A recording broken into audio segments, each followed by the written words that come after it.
মানবতার ফেরিওয়ালা নামে খ্যাত ব্যারিস্টার সুমন এবার নিজের আয়োজিত অনুষ্ঠানের মঞ্চ থেকে বাচ্চাদের উদ্দেশ্যে দিলেন চাকরির ঘোষণা। তিনি বললেন, বাচ্চারা যদি ভালো করে পড়াশুনো করে তাহলে তাদেরকে ভালো ভালো জায়গায় চাকরি পাইয়ে দেওয়ার দায়িত্ব নেবেন ব্যারিস্টার সুমন। এই ঘোষণা দেওয়ার পরেই বাচ্চারা অনেক খুশি হয়ে ওঠে।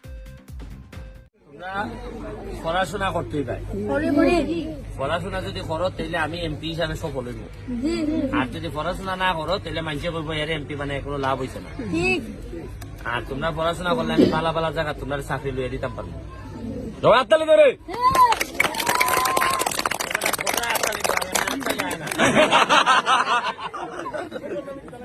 স্কুলের মধ্যে বল দিছিলাম আমরা, স্কুলে বল দিছি না, তোমরা খেলবা, খেলাটা চালু রাখতো, কথাটা বুঝছো? আর এই সারা বছর আমি যতদিন আছি সারা বছর আনন্দের মধ্যে থাকবা।